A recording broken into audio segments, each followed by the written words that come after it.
Coming up on Nittany Game Week. This senior class has a chance to, really make history. The women's hockey team is back in the league championship. They can secure their fourth consecutive AHA title if they can win on home ice against Mercyhurst. Just a lot of people I haven't really talked to in a lot of years, just showing their support and reaching out to congratulate me. One of the seniors guiding the women's hockey program to unprecedented heights is gold medalist Tessa Janicki. Why she hasn't had much time to celebrate her historic victory with Team USA. We got to go full throttle the rest of the season. And the men's lacrosse team is about to face the meat of their schedule. What they learned from a pair of early one-goal setbacks to prep them for 5 ranked opponents in the next 5 games. This is Nittany Game Week.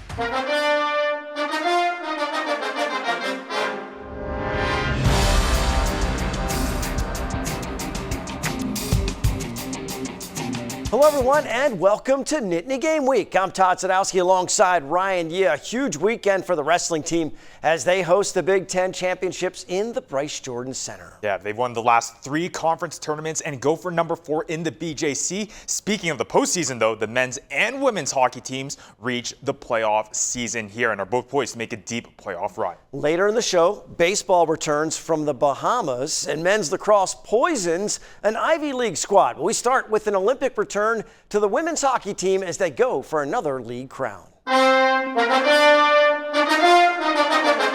The Lions host Syracuse in the Atlantic Hockey Americas semifinals at Pagula Arena. Defense leads to offense for Team Italy's Mathilde Fantin. She shoots and scores. The freshman gives PSU an early 2-zip cushion against the Orange. Then early in the third, on the power play, Team USA gold medalist Tessa Janicki takes a super feed from freshman Mika Keller and finishes off a hat trick in her first game back. With the game out of reach, can't forget about the third Olympian though on the team. Nicole Hall is on the score sheet with a goal. Penn State blanks Syracuse 7-0 to take a 1-0 lead in the best of 3 series.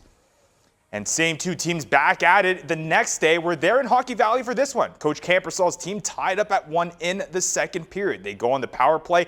Plenty of pressure on the net. Shot comes from out front here and from freshman Danica Maynard. The Q's is feeling good at this point, hanging close in game 2.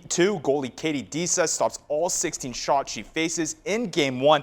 Rock solid in game 2 as well. Snags this floater in front to eliminate any threat. Meanwhile, teams are going to try and be physical with Janicki to slow her down. Can't just throw her to the ice, though. That's a penalty every single time. So once again, the Lions are going to be on a 5-on-4 advantage. Penn State applies the pressure. Grace Outwater is going to fire once off the mark. They swing it right back to her. She fires again. This time, fellow sophomore Abby Stonehouse gets a piece, deflected in, proves to be the game winner as PSU hangs on to win game 2, 2-1 and advance to the conference championship game against Mercyhurst. Awesome seniors, awesome leadership, and again, it's good to sort of experience the 5v6, that kind of stuff, kill a penalty late, whatever it is. And so being in those 1-goal games, I feel like they're pretty confident in terms of what they're doing, and they're still focused on their goal. And this senior class has a chance to really make history, win our league every year. And then, do some damage and hopefully win NCAA. The women's team have now tied the program record with 31 wins. Next step is the winner-take-all league championship game. The Nittany Lions host Mercyhurst. Puck drops at 2 p.m. in Pagula Arena on Saturday afternoon. Now, the women's Frozen Four is taking place in Hockey Valley this year, so the Lions have a huge home ice advantage during the postseason. And as we mentioned, they also have a gold medalist on the roster. And I had a chance to catch up with Team USA's Tessa Janicki after the Game 2 victory. She nets 4 goals in her first 2 games back with the blue and white. I mean, it's obviously a different jump and a different level, so I think being able to play at that level for the past month has made it easier to see openings and be more creative again coming back into this league. So yeah, this weekend was a lot of fun. I'm glad we got it done early. Getting back on Eastern Standard Time, you might look at your watch or your phone and go, okay, what time is it? How are you making that adjustment body-wise? Took a few days to get back to it, but yeah, I mean, I just rested I knew what I needed to do, and I don't usually have a problem with it, but it was a little bit harder this time just because sleep schedules were a little off, obviously, like after we won and whatnot, but yeah, I'm good now. Has it sunk in yet? The gold medal, the whole experience, what are the things that are kind of flashing through your mind? Does it feel like a big whirlwind and a bit surreal that you're a gold medalist? I feel like I really haven't had the time to step back and take a look at it yet. I think I'll have time for that after the season because obviously right now our focus is back with this team and getting this team as far as we can. Just because I know we have the potential this year, and there's time for that after the season, obviously. But yeah, I've been having great support here, so it's been a lot of fun coming back. How many people came out of the woodworks to text you, to congratulate you, that you've heard from? The hockey community is not always that large. I mean, even though it's worldwide. Yeah, there's a few people I feel like I haven't talked to in a few years, but maybe that I played with in the past that texted me. A lot of the guys I grew up playing with, a lot of them texted me, same thing. The girls, there was very limited at the time, but just a lot of people I haven't really talked to in a lot of years, just showing their support and reaching out to congratulate me. It was cool to have that kind of community and obviously my hometown as well. Before you went there, we knew you were looking forward to just being somewhere else and some of the other things and being in Italy. What was the Olympic experience like away from the ice and some of the things that you were able to enjoy while you were over there? Life is just a lot different over there. I think for most people, we got to go to a lot of public transit and on trams and figuring out that sort of way of travel, but I got to go to a few speed skating events and that thing, got to enjoy some good pasta and pizza and coffee as well. So just got to enjoy the environment that we were around as well as other athletes and supporting them. The special connection you have with your team, you guys spread out. I mean, you guys got a text thread, your Olympic teammates, you're keeping in touch as you kind of go. I mean, you go through an experience like that, you get so close. We definitely still text. I feel like there's usually a TikTok a day sent into the group chat. So yeah, I mean, a lot of people are right back into the game, so there haven't obviously been a ton of time to catch up, but I think we're going to go on a trip as a team, after everyone's seasons and get that group back together to really get to celebrate what we did together and just enjoy that time together. On the men's hockey side, a successful regular season wraps up after 2 home games with Wisconsin. Of course, the outdoor hockey game, one of the highlights of the year. Despite the overtime loss to Michigan State, they reached 20 wins for the 7th time in the past 11 seasons. Coach Guy Godowski reaches 250 career wins with PSU. And this Wednesday, the Nittany Lions begin what they hope is another postseason journey back to the Frozen Four. They're at home for the Big Ten quarterfinals with a 7 p.m. face-off in Pagula Arena. Shifting over now to the hardwood, it's been a tough season for Penn State thus far. However, with all 18 teams making the Big Ten tournament for the first time, confidence-boosting wins this late in the season can go a long way. The Nittany Lions with the chance to do just that against a solid Iowa Hawkeyes team last weekend. We picked this one up in the second half. PSU down 38-34, minute in, now down by 7. A great defensive play by Josh Reed makes the stop at the rim. Fast break the other way. Caden Mingo takes it coastal. Defenders everywhere, and despite the contact, sinks the contested layup for Penn State's first points out of the break. Now within 2, Mingo gives it to Ivan Juric in a post. A very nice spin move that leads to the nice under the basket finish. We're all tied at 45. The seesaw game continues in just under a minute to play. Penn State trails by 1. Haven't scored in over 8 minutes, but Juric with the pump fake 3 to Reed in the low block spin. Textbook layup is good. The Nittany Lions retake the lead. Reed ends up with a career high 25 points. This one building to a dramatic finish. Under 10 seconds, Freddie DeLeon brings it up. Calm, cool, collected, drives to the hoop, and forces the tripping foul. Free throws coming up to seal the upset win. Both are good. Timeout Iowa, and the drawn-up play during that timeout is going to be busted. Great defensive plays by the Nittany Lions. Don't even allow a shot to get off in the dwindling seconds. Penn State steals the upset win over Iowa, 71-69. For Coach Mike Rhodes, a game like this is a teaching point ahead of even more important games coming up. They don't cancel the game when it doesn't go your way or somebody gets hurt. You only have a couple timeouts to regroup, so it's sort of why we're here, right? The adversity part is what these young people need to learn all the time. And sometimes we learn it through basketball in the middle of a game like today, and just keep going. Forget it. Forget the last play, good or bad. Just keep going, and it's sort of the lesson that you got to learn while you're playing sports, and I've always been like that. Just keep going, see what the next play is going to do for you. The Nittany Lions wrap up the season at Rutgers, and then it's tournament time. The Big Ten tournament set to be hosted in Chicago, tipping off on Tuesday, March 10th. Last season culminated with a trip to the Final Four. Expectations are high once again for the men's lacrosse team. How they respond to a pair of early one-goal setbacks coming up. More Nittany Game Week is on the way. The opening drive is sponsored by R&R Express. Every shipment moved contributes to autism research and inclusion through the Excel Foundation. Learn more at wearerr.com. Nittany Game Week is brought to you by West Shore Home, official partner of Penn State football. We are back on Nittany Game Week. Ready or not, here it comes for the men's lacrosse team. The gauntlet of their schedule is on their doorstep. 5 consecutive ranked opponents: Cornell, North Carolina, Maryland, Ohio State, and Johns Hopkins. Yikes. Well, coming off a Final Four appearance last spring, the Nittany Lions are up to the challenge. All we did was focus on getting organized first and then attacking. It's a big part of our success, just getting organized, our 6 guys on the field. And the last couple losses we've had, we didn't get organized at all. So we want to get organized and then attack from there. This past Saturday, the Nittany Lions run out to a big lead over Yale and put them away in the second half to improve to 3-2. The 2 setbacks are by 1 goal each. It's college, so the team went to school on their mistakes. After a loss, I think our guys have done a great job of responding. Unfortunately, after wins, we just haven't done a great job of coming back and managing the details throughout the course of the week and focusing more on what provided the opportunity to win versus just the win itself. So I was proud of the way they at least bounced back today. Now the challenge is, can we just sustain some of the little things that we did today? Not much margin for error for the blue and white from here on out. Wherever they need to improve must be addressed quickly with a rough road of quality opponents ahead. The team is equipped and appears ready for the challenges that arrive one by one. And I think our guys know that with Cornell and Carolina, before we even get into conference play, you're going to have 2 top 10 teams. What's coming ahead of us is a gauntlet of talent, but at the same time, we can be as well if we manage the day-to-day efforts that we have. We got great leadership, so I'm hoping that these guys are going to be able to just corral the guys before we leave the locker room and recognize how important it is to immediately just turn our sights on recovery tomorrow and then preparation next week.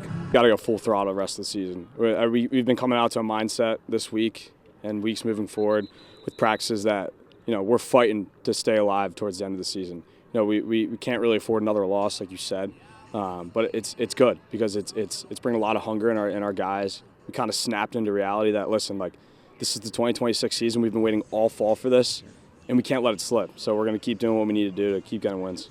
Now, the women's lacrosse team enjoys a rapid ascent in the national rankings. New coach Kayla Trainer has revitalized the program with their first 6-0 record since 2017 and the best start by a first-year Penn State head coach since 1986. They have 2 ranked wins on the season against Pitt and Cornell and host Colgate on Wednesday afternoon. Down by 1 in the first, the Nittany Lions awarded the free position shot, and Delaney Radin capitalizes. Rifles a shot, bottom right corner. We are knotted up at 1. Then, great playmaking ability here. Penn State up the field quick.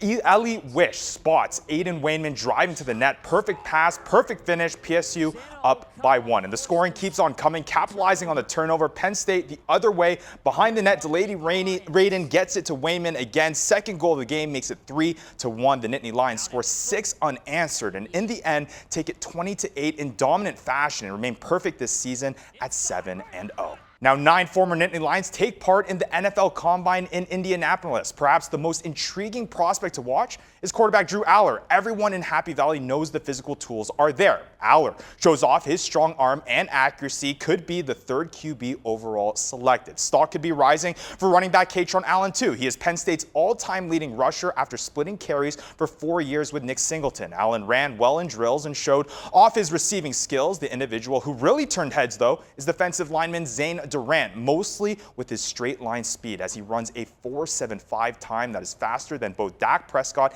and Patrick Mahomes when they ran at the Combine as rookies. Durant and offensive lineman Venga Ioane were named to the All-Combine team for players that stood out with their performances. Up next, we gave you a sneak peek a few weeks ago at the new exhibit at the All Sports Museum. We sit down with the man responsible for all of the incredible images on display. We sit with photographer Pat Little for our Impact interview. Nittany Game Week returns after this.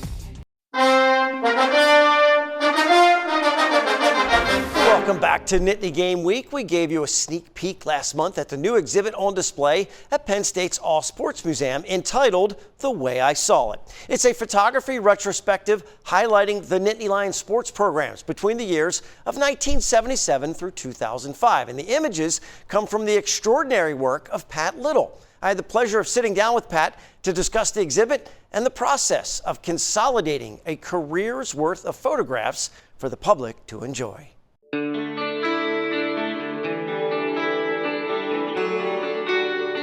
When you walk in, what do your eyes go to, and where does your mind go to, Pat, when you see a career's worth of work on display for everybody to see? It's fascinating, and I'm really humbled and honored that this has happened. I mean, I had no idea that this was coming down the tracks, and then all of a sudden now, things I did 20 to 50 years ago are being seen again. So I'm more grateful that I can see my old work. But I also, when I was searching through my negatives, I found things I didn't realize I had. And that was kind of interesting. And looking through them, it was like reliving it all again. And like I said, I did that for over 25 years of work. So it's like going back through your career and just taking a peek back. But so I'm proud of it. I'm very proud of it. Documenting history and the sports history, as you mentioned, it is an honor and it's an undertaking just to be there at all those moments.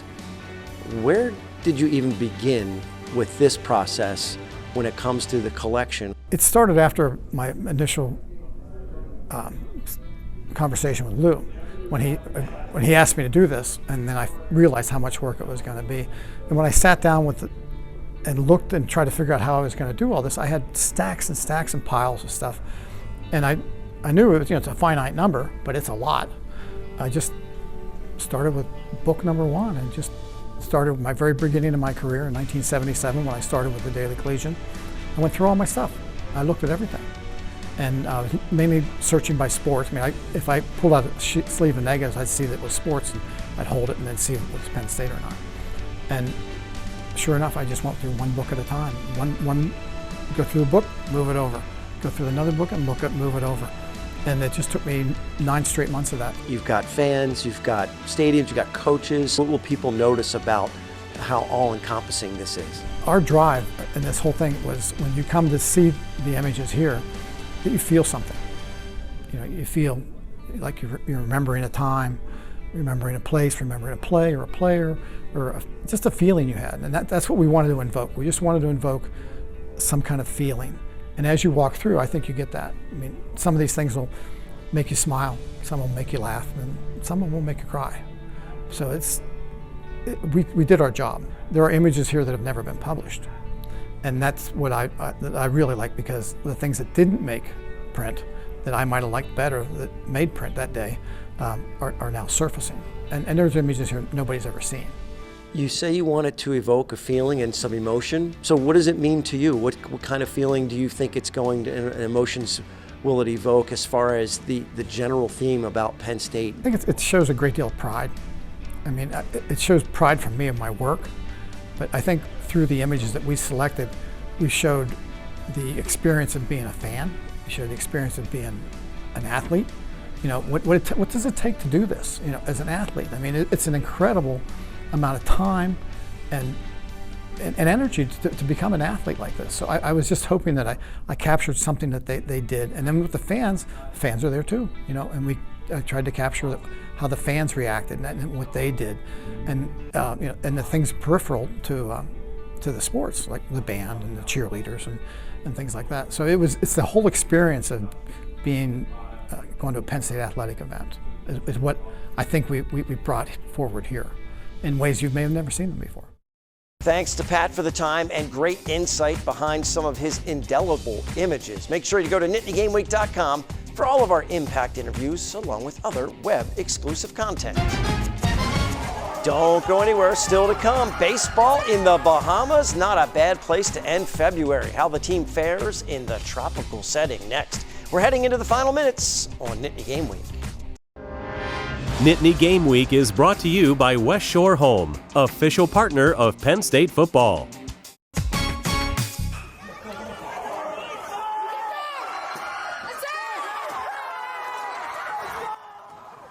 A walk-off win for the baseball team in the Bahamas. Nittany Lions and Indiana State Sycamores tied in the 11th inning. Bases loaded for Cole Mercado. He hit a grounder to the shortstop. Throw home misses, and Penn State wins 9-8 in dramatic fashion. The Nittany Lions take 1 of 3 in their overseas trip. A matchup with Texas Tech is on the docket this weekend. Now it's time to highlight some standout Penn State athletes in our Nittany Game Week Dean's List. Starting to see some repeat winners, including women's lacrosse Rockette Allen. Again on the list as she earns back-to-back Big Ten Freshman of the Week honors after a hat-trick performance against number 25 ranked Cornell. On the men's side, we got 2 for you. Alex Ross earns a spot on the United States Intercollegiate Lacrosse Association's Team of the Week. And Jack Iantuano is your Big Ten Freshman of the Week. In softball, you saw her last week, you see her again. Allison Oneacre is Softball America's #1 ranked third baseman, and joining her is Bridget Nemeth, the 24th ranked pitcher. Congrats to this week's Dean's List honorees. Well, we enjoy bringing PSU fans and alumni together with our Nittany Connect network at NittanyGameWeek.com. The idea is to partner with businesses that support the show and let our viewers know about their great products and professional services. And NittanyGameWeek.com is the location for all of our web exclusive content, airtimes for our network of stations, previous episodes, and impact interviews. And while you're visiting the website, make sure to submit your pictures from any of your tailgates and games you attend, because we always finish with some pride pics. That's right. Show us your spirit. For Ryan, I'm Todd. Thanks so much for watching Nittany Game Week. We'll see you next time.